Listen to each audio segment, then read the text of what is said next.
Welcome to the story. Don't forget to like, subscribe, and support me. Anna loved the ocean. Every summer, her family would rent a small cottage near the sea, and Anna would spend hours walking along the shore, collecting shells and letting the salty wind whip through her hair.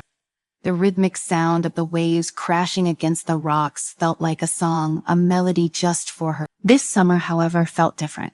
There was an energy in the air, something strange and magical, almost as if the ocean itself was whispering her name. One evening, as the sun sank below the horizon, casting a pinkish-orange glow across the sky, Anna wandered farther than usual. Her parents were back at the cottage, laughing and sipping iced tea, completely unaware of how far their daughter had strayed. Anna stood at the edge of a rocky cliff, staring out at the vast, sparkling sea. The waves were calm tonight, and the water looked inviting. She took a deep breath of the cool ocean air. Just a little closer, she whispered to herself, stepping forward, her sandals skidding on the slick rock. But her foot slipped with a yelp of surprise. Anna tumbled over the edge, her small body falling like a stone into the cold embrace of the sea below.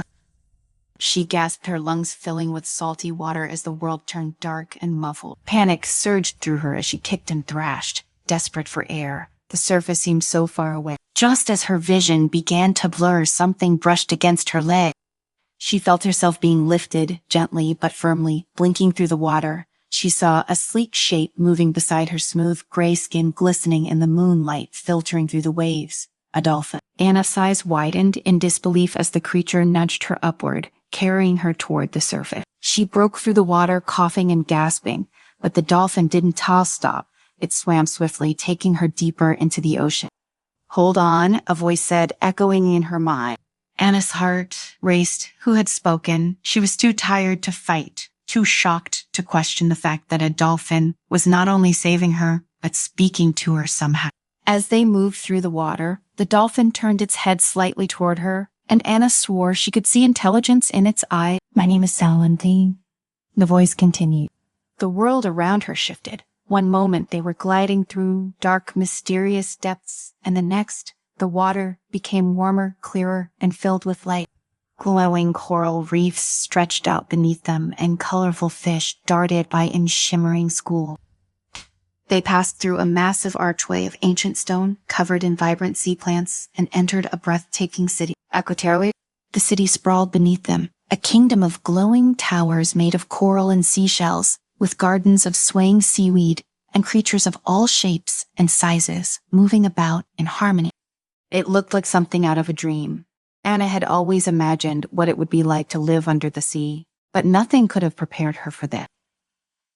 Solon slowed as they approached a grand palace made of shimmering pearl.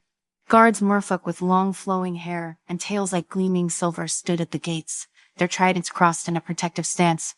They parted as Solon approached, bowing slightly. Who are you?" Anna managed to ask, her voice shaky as she clung to the dolphin's benefit. Solon's voice was calm. "All will be explained soon." The dolphin gently lowered Anna onto the palace steps, and for the first time she realized she was breathing underwater. Her eyes widened, but before she could question it, the palace doors opened, and a regal figure swam forward, Queen Thalassa. The queen was a tall, elegant mermaid with long flowing hair that shimmered like silver and eyes as deep and mysterious as the ocean itself. Her tail sparkled with blues and greens, and a crown made of delicate shells sat upon her head. She looked at Anna with a soft yet powerful gaze. "Welcome, child of the land," the queen said in a voice that sounded like the gentle hum of the sea. "You have arrived at a most crucial time." Anna glanced around, confused and still slightly disoriented from the fall and everything that followed. "Where am I? How can I breathe underwater? What's going on?" Queen Thalassa smiled kindly. "You are in Aquaterre, the underwater kingdom. This is a magical place, hidden from the eyes of humans, except for those who are destined to find it. And you, Anna, have been brought here for a reason." Mila Ferd raced. "I don't understand why me." The queen's expression grew serious. "Our kingdom is in great danger. A monstrous sea creature, Krakonox, has awakened from its long slumber. It's angry, destroying villages and sinking ships. We have tried to calm it, but nothing worked. The only way to stop Krychnox is to retrieve the lost trident of Neptune, an ancient artifact that has been missing for centuries. According to our prophecies, only a visitor from the land can find it. Anna's mind was spinning. She was just a little girl who had been on vacation a few hours ago, and now she was being told she had to save an entire kingdom. Terry, but I don't even know where to start. How can I find something that's been lost for centuries? Silent, who had stayed by her side, spoke softly in her mind. You won't be alone. I will guide you, and you will have help from others as well. At that moment, a young mermaid swam forward. She had sharp, confident eyes and carried a trident of her own. Her long green hair flowed around her like seaweed in a current, and her tail sparkled with gold. I am Lyra, a warrior of Aquaterras, she said, nodding respectfully to Anna. I'll be your companion on this quest together. We'll face whatever dangers lie ahead. Anna swallowed hard. She had no idea what she was getting herself into, but there was something about Lyra's calm confidence and Solon's gentle reassurance that gave her courage. Queen Thalassa placed a hand on Anna's shoulder. Say, I know this is a lot to ask, but you have a brave heart, Anna. Trust in yourself, and you will find the strength to do what must be done. Anna nodded, though her stomach was a knot of nerves. Right. Okay, Tay, she said quietly. Dear, I'll do it. I'll help find the trident. The queen smiled. Thank you. The fate of Aquaterras rests in your hand. With that, their journey began. Solon, Anna, and Lyra set off from the palace, swimming through the vast underwater kingdom. They ventured past bustling markets filled with merfolk and other sea creatures, past fields of glowing sea flowers, and into the darker, deeper parts of the ocean. As they traveled, Solon explained more about Krychnox. It said that Krychnox was once a guardian of the seas, a protector of the deep. But something happened long ago, something that turned it into a force of destruction. Lyra added, her voice thoughtful. The trident of Neptune has the power to control the seas.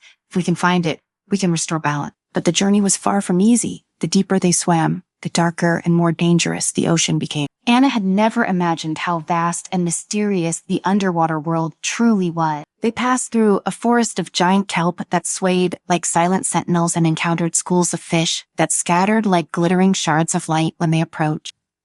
After hours of swimming, they reached their first major obstacle, a swirling whirlpool that blocked their path. It was massive, pulling everything toward its center with terrifying force. We have to go through it, Lyra said, her expression determined. Anna's eyes widened through it, but we'll get sucked in. Solon swam in front of her. I'll guide you, trust me. Taking a deep breath, Anna gripped Solon's set of fin tightly as they swam toward the whirlpool.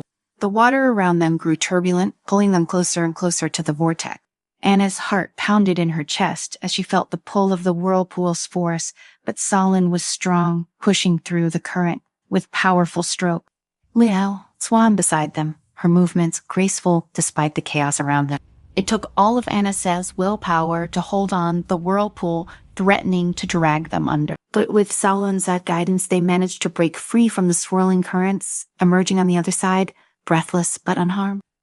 That was intense, her heart still racing. Lyra nodded, her expression grim. The dangers will only grow from here. They continued onward, the ocean growing darker and more foreboding as they ventured into the abyssal chasm.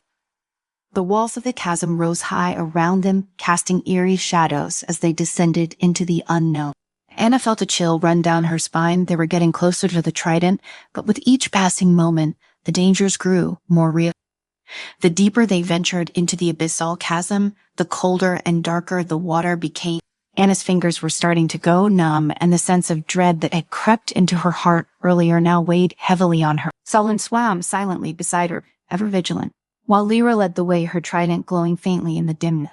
The walls of the chasm were covered in jagged rocks and strange glowing fungi, casting an eerie greenish-blue light that flickered like dying embers. Without warning, a low growl echoed through the water, sending vibrations through the chasm. Anna froze, her heart pounding in her chest as she scanned the murky water around them. She couldn't see the source of the noise, but whatever it was, it sounded big. Lyra motioned for them to stay still, her trident held defensively in front of her. The growling grew louder, closer. Out of the shadows, a massive figure emerged, a sea serpent, its dark, scaly body twisting and coiling as it swam toward them.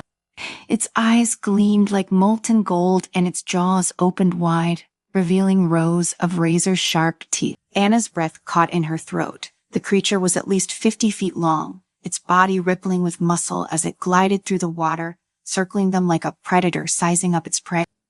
Solon swam in front of Anna, placing himself between her and the serpent.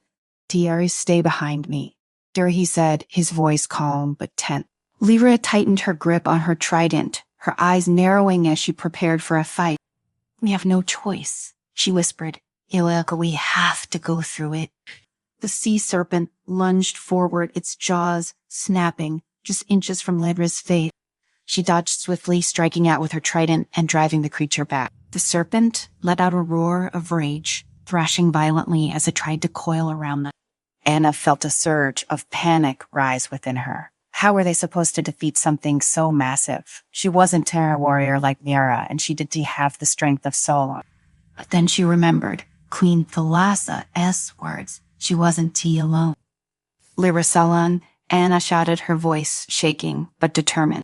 "We have to outsmart it. We can try overpower it, but maybe we can trap it." Lyra glanced back at her, dodging another strike from the serpent. "Frey, what do you have in mind?"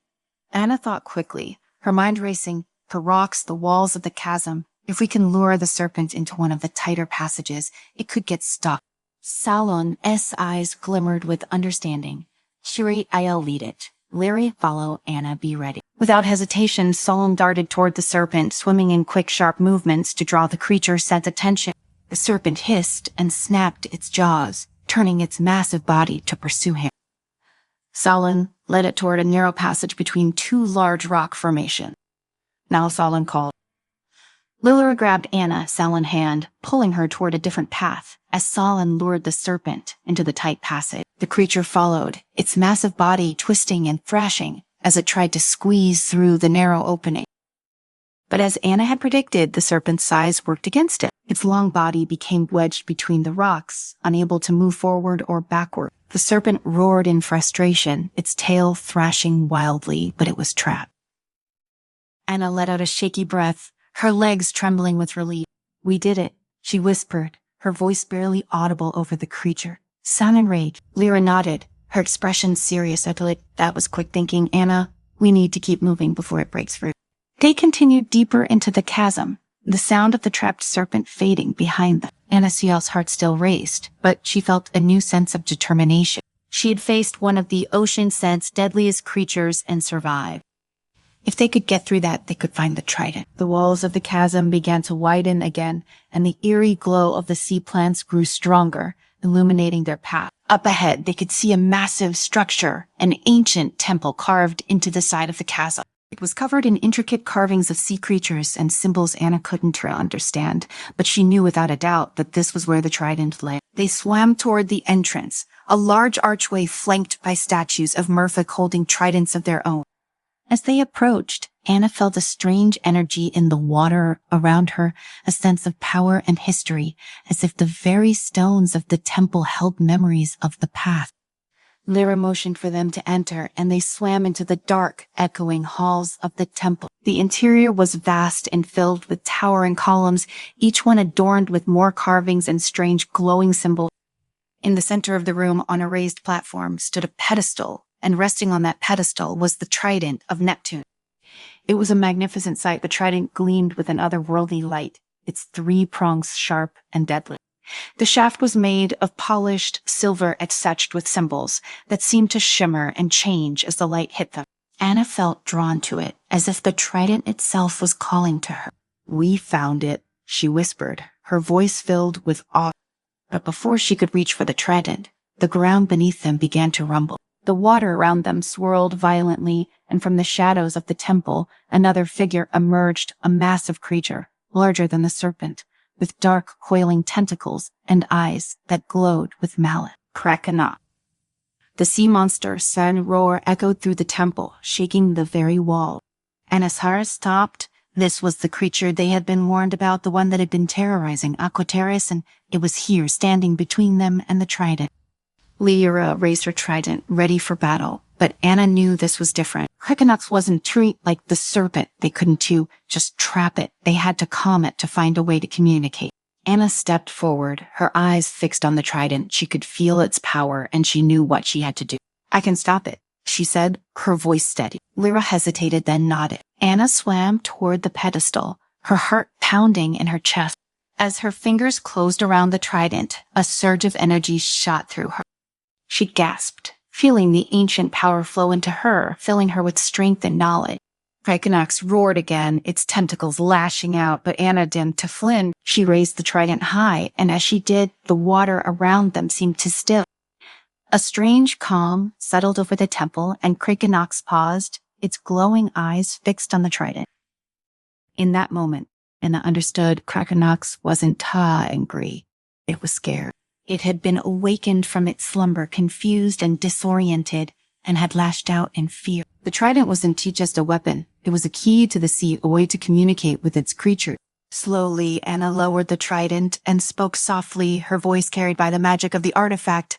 "Say that Cyberum, you're not alone." Krykonox's eyes softened, and its massive body relaxed. The rage that had filled the creature melted away, replaced by a sense of peace. Anna turned to Lyra and saw on a smile on her face. "Where did it?" said over Tober. With the trident in hand, they returned to Aquaterrace, where Queen Thalassa and the people of the kingdom greeted them with joy and gratitude. The threat of Krykonox had been quelled, and the kingdom was safe once more. As the queen thanked Anna, Solon, and Lyra for their bravery, Anna felt a sense of pride and accomplishment she had never known before. She had faced her fears, saved a kingdom, and learned that even the smallest person could make a difference. When it was time to return to the surface, Solon swam beside Anna, guiding her back to the shore where her journey had begun. As she stood on the beach, looking out at the vast ocean, she knew she would never forget the magic of Aquaterrace or the lessons she had learned in the depths. And though her adventure had come to an end, Anna knew that the sea would always be with her, whispering its secrets and calling her name.